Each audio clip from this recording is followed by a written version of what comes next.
Здравейте, скъпи приятели! Днес ще направим един разклад, който се казва как се променя нашия живот. Какви трансформации преживяваме и какви хубави събития ни очакват. И сега цепим. Ще използваме тарото на сънищата.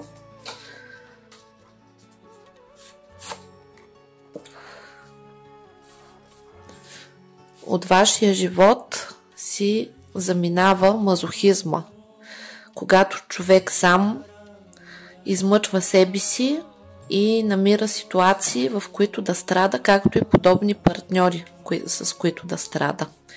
Най-честият въпрос, който ми задавате, кога мой любим, например, ще се върне, кога ще се обади. Запомнете едно. Жената не преследва. Жената привлича.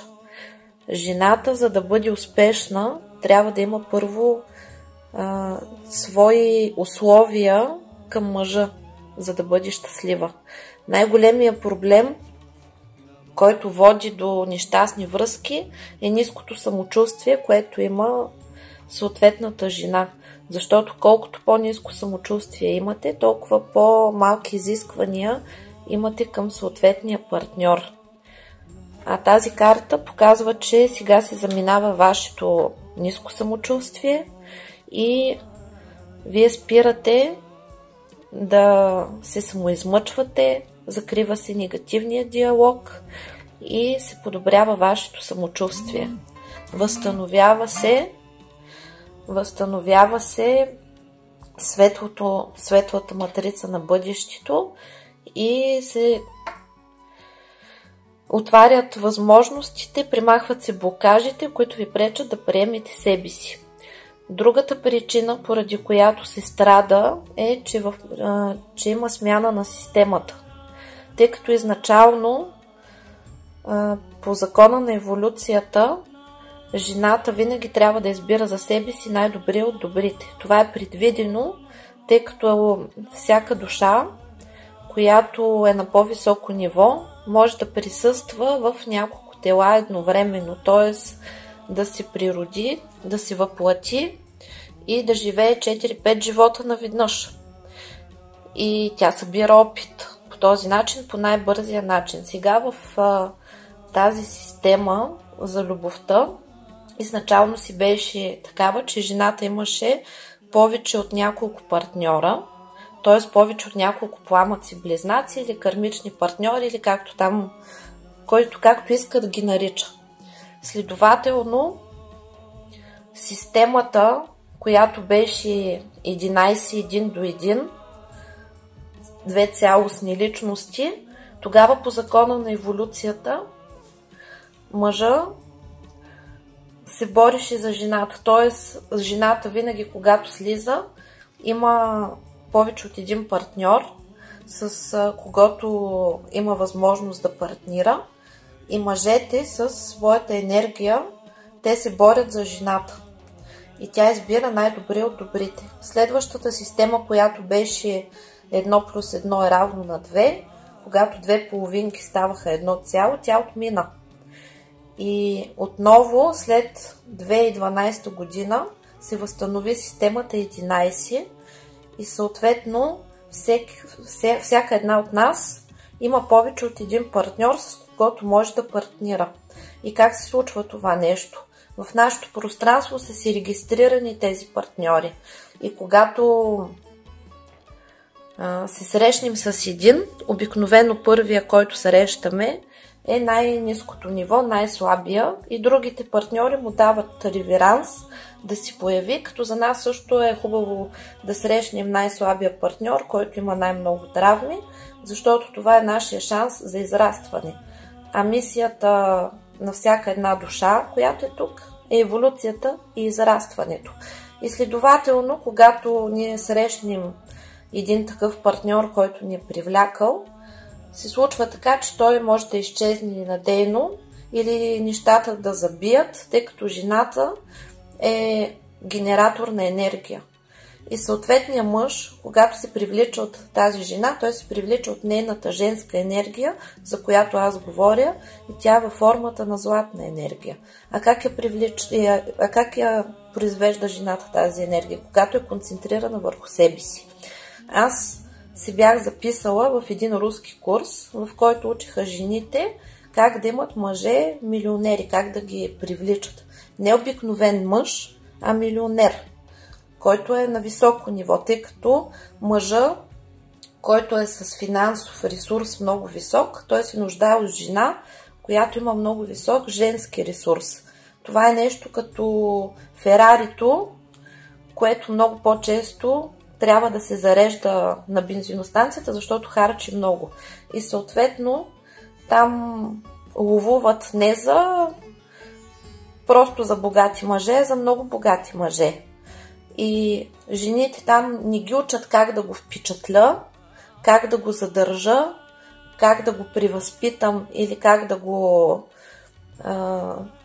накарам да не ми изневерява, а там учат жените как самите те да бъдат щастливи и как да бъдат щастливи. Хобита, обща култура, обогатяване, курсове, фитнес, тренировки, външност, всичко. И как да се събират с приятелки, т.е. жената на един успешен и богат мъж трябва не да търчи след него и да му вика къде си, с кой си, студенко ли ти е, топличко ли ти е, кебабчинци, кюфтенци, миличко, и да се чуди как да го облажи, а да бъде пълна егоистка, съсредоточена върху себе си, цялостна, и когато се срещне с мъжа, тя да е щастлива. А мъжа винаги се привлича от жената, която е щастлива, позитивна, защото точно тази жена произвежда тази златна енергия и му дава ресурс той да бъде успешен. И затова, примерно, мъж, който е успешен, но попадне на жена без енергия, той фалира. И затова не е страшно да имаш мъж, който няма много висок финансов ресурс, но те обича, а ти умееш да бъдеш щастлива и да произвеждаш тази енергия и ти ще го направиш 100% успешен. Но за да намерим такива партньори, които да ни направят успешни, помним първо следното. Нямаме само един партньор, с когото ни е писано да бъдем. Това вече е отживелица и то е било само в една определена система за около 2000 години. По закона на еволюцията ние винаги имаме повече от един.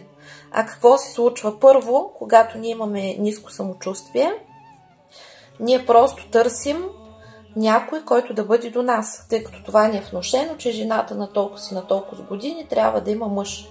Да, ние се събираме да партнираме, но не на всяка цена, тъй като когато нямаш нужните изисквания, ти събираш най-ниското качество. И след като имаш ниско качество мъж, то ти задължително ще страдаш. Затова е много важно жените да вложат цялата си енергия в себе си и да не ходят на срещи с мъжете с цел аз си търся мъж и задължително този трябва да го хвана. Когато влизате в отношения с мъжа, запомнете едно.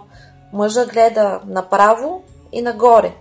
Ако този мъж на вас ви е цел, вие не сте му вече вариант. И затова е голяма грешка, когато жената седи вкъщи, плаче, чака го и си поставя срокове кога ще ми се обади, кога ще ми се обади, да извършва ритуали, да се опитва там да върне конкретния мъж, той в тази ситуация и е цел. И следователно тя на него вече не е вариант. И защо да бърза той да се върне, при положение, че вие седите и го чакате, той дори да си поживее, дори да се забави, когато и да дойде, вие викате алилуя, ти се върна. Затова основата на щастие, за да излезете от тази система, е да кажете, че от днес нататък аз заслужавам само най-доброто и ще избирам само достойни партньори. В моето пространство ще има само положителни и качествени хора, с които ще си влияем позитивно, градивно и ще си създаваме много добри емоции. И другата клопка, на която е подложена жената и може да влезе в лоши отношения, такива, които са за страдане, е когато има само един партньор. Т.е. виждаш го, фиксираш го, тъй като когато има такива кармични ситуации, то тръпката пламва изведнъж, привличането е много силно, но запомнете първия, който ви привлече, той е най-ниския и най-лошия за вас вариант. И какво се случва с жената? Тя иска да хвани мъж, иска да има мъж до себе си, хваща първия, който обръща внимание. И какво се случва? В главата на жената винаги има идеален партньор, идеалния образ, какъв трябва да бъде мъжа до нея. И тъй като Вселената изисква да има подбор, жената започва, за да оправдае себе си, за това, че се лишава от правото на избор, започва да приписва на съответния човек качества, които той няма, и започва да го приличава на мъжа в своята глава, идеалния образ, който е най-добрият вариант за нея. И тогава какво настъпва? Любовна слепота. И като мине известно време и изчезне тази любовна слепота, най-честата реакция, той много се промени. Не, той не се променил. Вие просто сте му приписали качества, които той няма, и вие сами сте лъгали себе си. За да оправдаете себе си за това, че сте се лишили от липсата на избор и сте взели първия, който ви е попаднал. Също така, следващата грешка, която жената прави, е, че си мисли, че може да превъзпита конкретния човек. Значи, човек е такъв какъвто е. Той не може да се промени. Или го приемате такъв какъвто е, или чао. Другата част, която руши отношенията, ви води до това страдание, да страдате, е когато не подбирате партньорите и правите компромиси за това, че той е невъзпитан, груб, насилник, има недостойно за вас поведение. И с подобен мъж вашата самооценка естествено пада.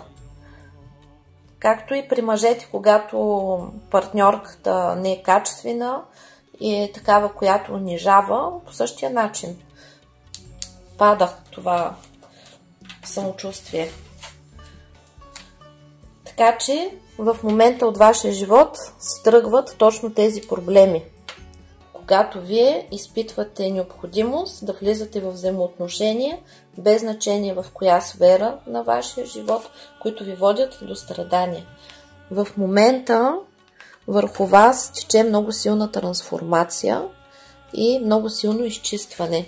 Така че при много ще има катаклизми, като душевни сътресения, защото падат много рамки, тъй като когато се родим, в нашето съзнание ние взимаме различни рамки и модели на поведение от нашите родители, от рода, и тези рамки водят до безопасност. Нашите предци са изградили система на безопасност и ни я предават, но всяка такава система не е актуална за новото поколение. Една от нашите задачи е да я надскочим, а също така тази карта показва и за хората, които ползват моите чистки, че настъпва много силно изчистване и трансформация и се подготвяте за новия си живот.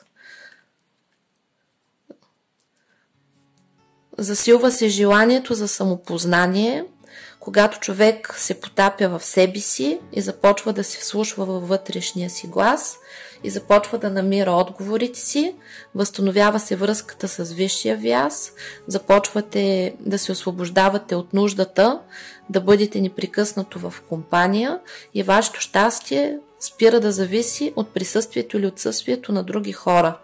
Вие се трансформирате в състояние на цялост. Спирате да се борите за хора, които не желаят да бъдат с вас. Първо, това е в любовен план, когато жената реши, че мъжа е фикс идея за нея и е цел, той започва да се съпротивлява. Защото първо това е противоестествено и второ това е формата на неговата майка и съответно вие като влезете в ролята на майката, взимате нейната карма и всичките проблеми, които има човека със своята майка, се прехвърлят върху вас. Съответно се примахва нуждата да се борите за когото и да било, да превъзпитавате, да спасявате и прочее. Както и да вървите против самите себе си и да постъпвате на инат. Защото когато човек се инати, той не чува вътрешния си глас и иска всичко сега и веднага да го получи, а това не винаги е най-добрият вариант, който Вселената може да му предлага. Също така тази карта показва, че се възстановяват вътрешните ви граници и от днес нататък вие отстоявате себе си, не допускате недостойно, негативно, разрушително отношение към себе си и също така умеете да давате отпор на хората, които искат да ви унижават.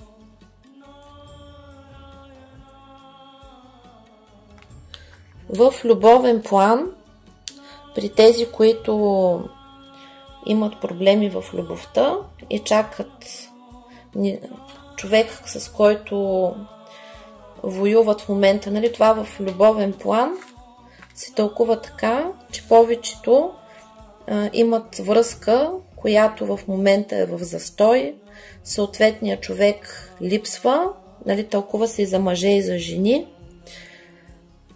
Еднакво е. Човек в момента е в застой, човек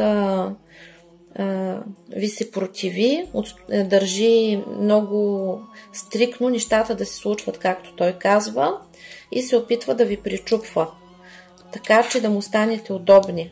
Много от вас са станали удобни, съответният човек липсва в момента, тази връзка е в застой и вие сте били в заблуда за този човек, тъй като когато сте го избирали, сте направили грешката точно с любовната слепота и сте направили грешката да тръгнете да го променяте и да го превъзпитавате и сте се надявали да получите едно достойно партньорство и един достоен и отговорен човек до себе си и това не се е получило, затова при вас са се случили такива катаклизми на страдание и съответният партньор, за който вие се борите, ще се появи по някое време, но този е от тази система, в която много трудно се причупват и се трансформират, тъй като когато влизаме в любовни отношения с някой, става обмен на енергия. Хората се привличат на принципа на подобието и съответно на разликата, т.е. ние привличаме само такива хора, които са подобни на нас, но имат нещо, което ние нямаме, ние имаме нещо, което те нямат и когато ние започнем да взаимодействаме с тях, става енергообмен. И този човек не желае да се развива на този етап, на който се намирате, но когато вие отдръпнете своята енергия, своите надежди от него и го пуснете на свобода, тъй като когато човек е вкарван в рамки и вие очаквате от него много неща и то така фиксирано с фикс идея, че сега е веднага или в конкретен срок искате точно той да бъде такъв какъвто вие искате, той започва да ви се противи и изпада в застой. Когато вие спрете да прилагате енергийно насилие към съответния човек с очаквания и влезете в ролята на жена, това се отнася за жените, тогава вашия човек ще може да преработи пакета енергийни данни, които е взел от вас самостоятелно и ще може да стане император, отговорен и достоен човек, но когато той дойде при вас и пожелае и пожелая да възстановите отношенията, може да е късно, тъй като на вас ви се отваря нова възможност с мъж, с партньор, който е енергийно и духовно на по-високо ниво и ще е готов да бъде този император. Затова, рицаря, докато стане император, му трябват още минимум 3 месеца, доколкото виждам тук. През това време най-голямата грешка е вие да стоите и да го чакате и да не живеете. Разгледайте си новите варианти, защото винаги следващия е по-добър. То се показва. Върви еволюцията нагоре.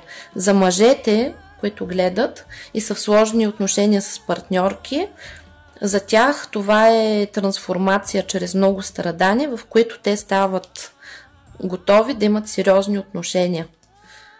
И при мъжете също се появява възможност за още един вариант и те също ще трябва да избират. Предстои ви пълна трансформация и успех във всички сфери аспекти на вашия живот.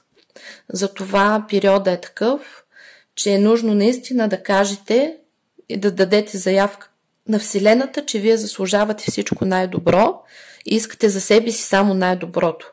Най-добрият и достоен мъж, който да ме обича, да ме уважава и да ми бъде приятел, да ме разбира, да можем да си вярваме, да можем да си подкрепяме, тъй като истинският смисъл на партньорството е когато двама човека се събират, да си другаруват, да бъдат партньори и да си помагат да вървят заедно през живота. Т.е. аз пазя твоя гръб, ти пазиш моя гръб, аз подкрепям теб, ти подкрепяш мен в добро и зло.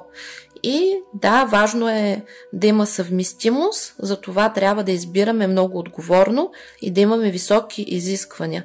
Изчезнал ми за 3 дена, крак шосе, без да ми дадеш обяснения. Разглеждаш се по други партньори и се опитваш да ме караш да ревнувам, крак шосе да те няма. Разбирате ли? Няма такава опция да дадеш заявка на Вселената, че искаш за себе си най-доброто и тя да не ти отговори. Тук предстои да имате поток от партньори, избирате само най-доброто. В финансов план също предстои трансформация и път нагоре, а Вселената обича наглите, така че бъдете нагли, бъдете смели и искайте много. Когато се целиш в Слънцето, най-голяма вероятност е да попаднеш сред звездите, дори да не оцелиш самото Слънце. И тъй като Вселената някой път сбъдва желанията на половина, примерно когато искате доходи, аз винаги поне 3-4 пъти искам отгоре и дори да ми сбъдне мечтата и желанието на 30%, аз пак съм на плюс. И системата работи, така че не бъдете скромни. Сега ще разясна още едни заблуди, които има. Например, какво означава блажени са смирените? Блажени са хората, които са смирени, защото думата смирен означава, че човек живее в мир със себе си, а не, че е там подчинен, отчаян, примирен и прочее. Какво означава блажени са покорните? Българския език, въобще славянски език, е толкова вълшебен и магичен, че в него абсолютно всичко е заложено. И абсолютно всичко има смисъл. Какво означава покорен? По корена на нашите предци, които живеят, а не тези, където са на колене и са раби. Така че блажени са покорните, тези, които живеят по корена на предците си и то по здравите корени на предците си. А нашия род е много достоен в тези, които са били старите българи, жените са били много почитани, мъжете са били много достойни. Затова ние трябва да възродим сега своя род и да искаме за себе си само най-доброто. Затова не бъдете скромни и обичайте себе си така, както искате другите да ви обичат. И постъпвайте с другите така, както искате да постъпват с вас. Спазвате ли тези закони? няма начин да не бъдете щастливи. Казваме довиждане на миналото. Закриват всички обиди, всички негативни файлове, всички страдания и ние прощаваме първо на себе си и после на всички прощаваме на себе си за страданията и тогава нямаме нужда да прощаваме на другите. Тъй като стандартно, когато имаме обида, когато има някаква емоция, която ни тормози, тя не е свързана с другите, тази обида е насочена към нас и за това, че ние сме предали себе си. Затова тук с трансформацията, която преминаваме, ние минаваме в фаза, в която ставаме смирени. И какво означава примирен? В мир с мен. Примирени със себе си. И се отваря щастливата матрица на съдбата, тъй като от тук нататък ще има много интересни и щастливи събития.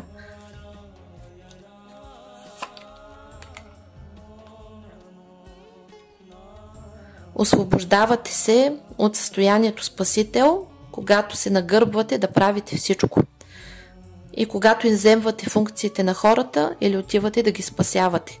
Всеки един човек, преди да слезе на земята, сам си избира пътя и задачите, през които трябва да мине. Когато хората влизат в състоянието спасител и започват да спасяват другите, да правят непоисканото добро, което е равносилно на зло, те лишават човека от възможността да учи да се развива и съответно тези отношения винаги се разпадат и хората стават врагове.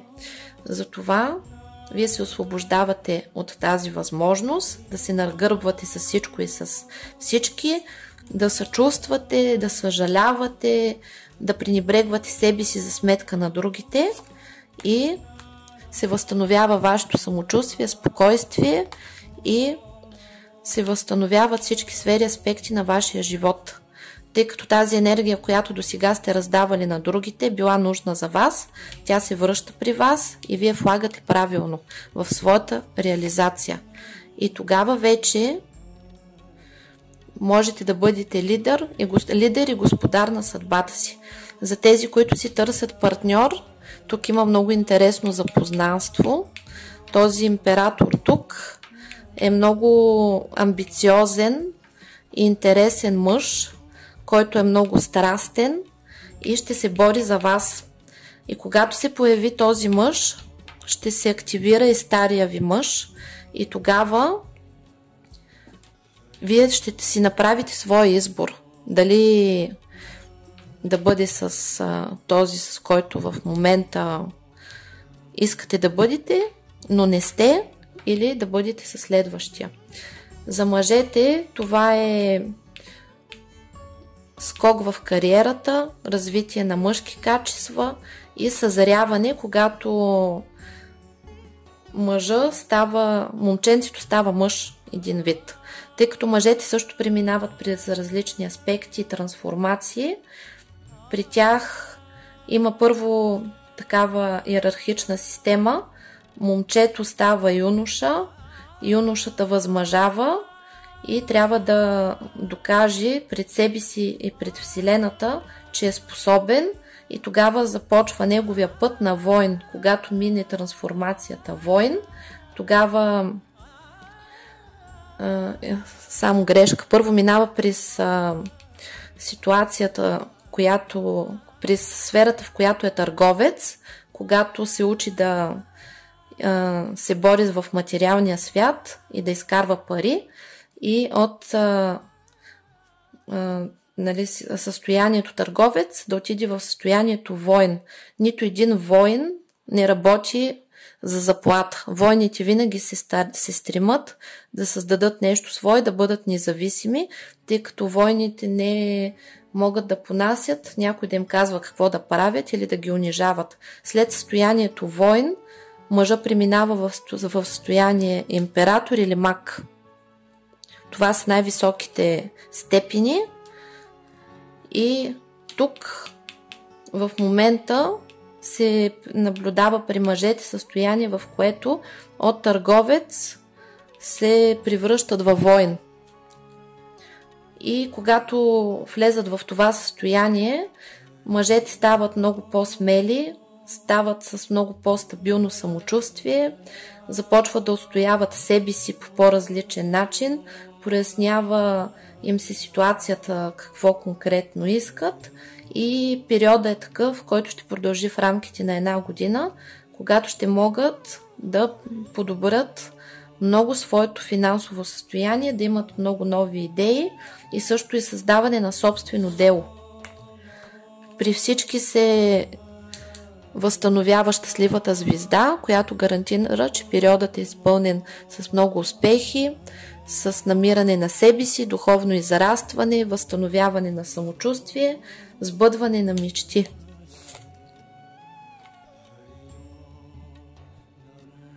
Също така, тук се получава така, че се възстановява любовния живот и то се потвърждава по тази система, че ще имате шанс този, за когото в момента страдате и плачете, да бъдете с него, ако вие решите.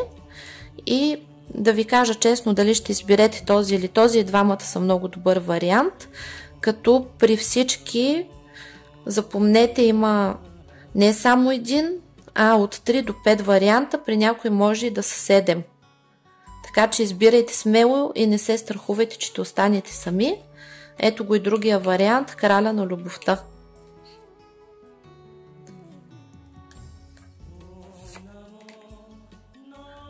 И последната карта, която е съобщение от Вселената, е, че висшите сили ви казват, че Вселената работи за вас, за да сбъдват вашите мечти.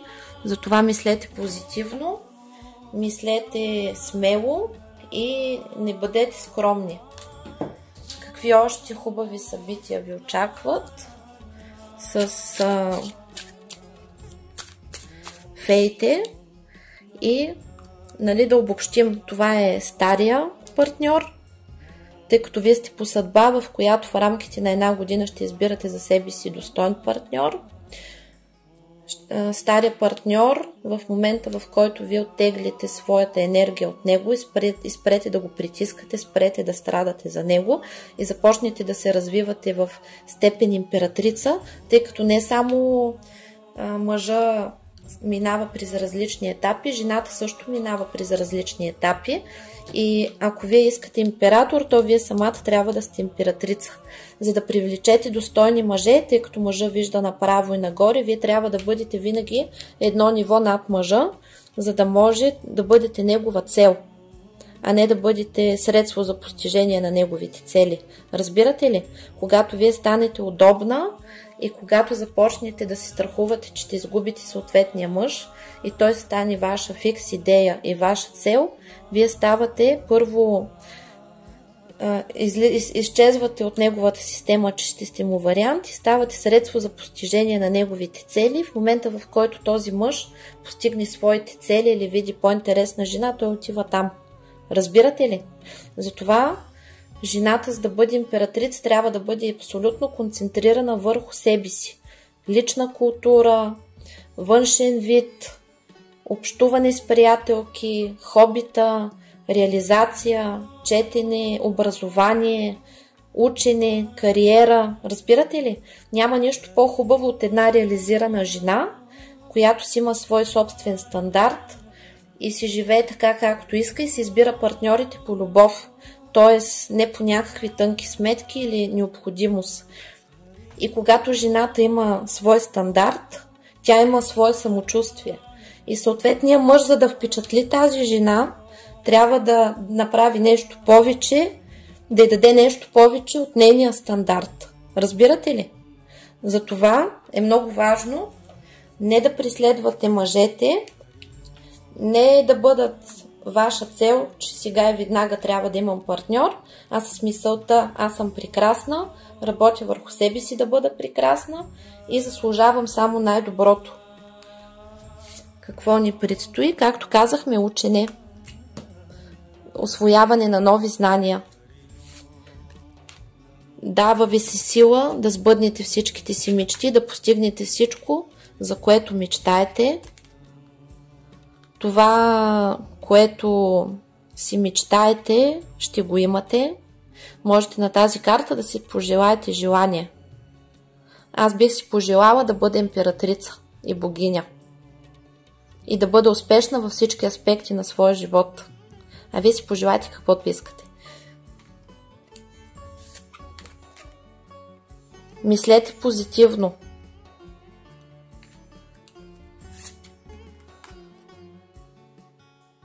И вижте как се подрежда. Мислете позитивно, използвайте положителни афирмации и до края на годината ще имате положителни резултати в вашата трансформация. Тази карта символизира за жените, които искат да имат деца, както и за мъжете, че скоро вашата мечта ще се сбъдне, а тези, които искат да имат внучета, може да имат внучета, а тези, които въобще не мислят за деца, това показва, че вие се прираждате за нов живот. И до пролета абсолютно всички ваши желания ще бъдат реалност, така че аз лично след малко ще си извадя списъка и ще си ги напожелая. Вашия любовен живот се поправя, така че ще има поток от различни варианти. Изберете най-доброто. Бъдете уверени в себе си и казвайте само това, което мислите. Съгласявайте само с това, което наистина искате да направите. Забавлявайте се и почивайте.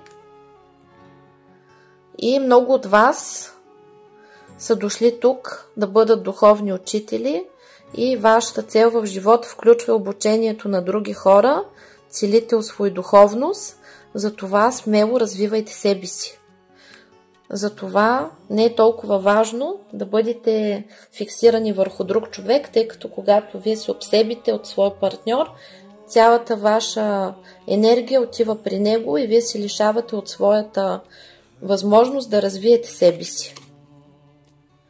И здравословно хранене ви препоръчват и да пуснете нещата да се случват. Позволете на Вселената да сбъдне всичките ви желания и да се грижи за вас, тъй като тук пише, че не бива да контролирате ситуациите, тъй като вашата освободена енергия много бързо ще привлече желаемото. Затова в живота не бива да има контрол, а да има доверие към самата Вселена.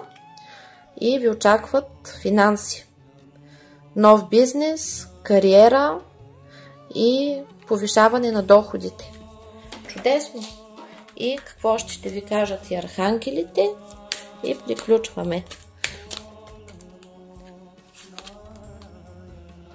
Натанаил поставя вашите врагове, завистници и съперници на мястото им, тъй като има активни врагове в момента. Узел възстановява вашата същност като фабрични настройки, връща ви в състоянието, в което Създателя ви е създал, уравновесява вашата емоционалност и освобождава в комфорта на вашите чувства и вие влизате в пълна хармония с себе си. Касиел е закона, който наказва магьосниците и колдуните, които са посегателствали върху вас, извършва 100% обратка на врага и ви дава защита, така че да не се страхувате от никой. Езалел ви възстановява от всички страдания, травми, възстановява вашето самочувствие и липсата на вяра в себе си, които други хора са разрушили, са ви внушили, че не сте достатъчно добър и ви дава вдъхновение за различно творчество. Хазиел ви изплаща награди и компенсации, затова не зацикляйте, живейте смело и се отворете за Вселената. Шекина възстановява вашата женска сила и богинята във вас. Рафаил ви ликува и възстановява на всички нива. Ариел ви освобождава от плен и примахва всички блокажи, препятствия и прегради от вашия живот, отваря пътищата ви на любов, здраве, щастие, късмет, финансов просперитет. И Ананхел възстановява вашите таланти, така че вие да можете да откриете себе си и ви помага да осъществите правилно своята мисия и да живеете в хармония с себе си. И Метатрон показва, че вашата матрица на съдбата се коригира и всичко ще се случва така, както е написано, в най-добрия за вас вариант, тъй като варианти на съдбата има много и ние със своя свободен избор ние определяме своето бъдеще. И наша цел е да бъдем отговорни, да поемем отговорност за живота си, тъй като в живота прилича на кораб, който върви по река. И ако ние не поемем отговорност за него, то нашия кораб ще се блъска по бреговете, ще се удря в камън и може да се разбие. А когато ние сме отговорни, то ние сме капитани на кораба. Затова смело поемете отговорност и в новата система ние сами избираме как да живеем. Защото правото на свободен избор в момента в ерата на Водолея е в най-голямата си сила. Така че, приятели, очакват ни много хубави моменти, очаква ни прекрасно лято до края на годината. Даже до пролета показаха картите, че ще имаме прекрасни събития, ще имаме шанс за кариерно израстване, за преоткриване на себе си, освобождаваме се от всякакви негативни влияния, програми, подпрограми, структури програми, от всичките си негативни емоции, влизаме в пълна хармония, духовно израстване, извършваме квантоскок, в любовта нещата се подреждат правилно и ние започваме да се трансформираме, възстановява се нашето достоинство, нашата цялост, нашето самочувствие и от пространството ни изчезват всички недостойни хора с недостойно поведение и деструктивно влияние върху нас и пространството ни се изпълва само с добронамерени, успешни, щедри и добри хора и прекрасни, верни, щедри и любвеобилни партньори. Така да бъде по веки веков. Амин. Благодарим и до нови срещи с добри новини. Чао, чао!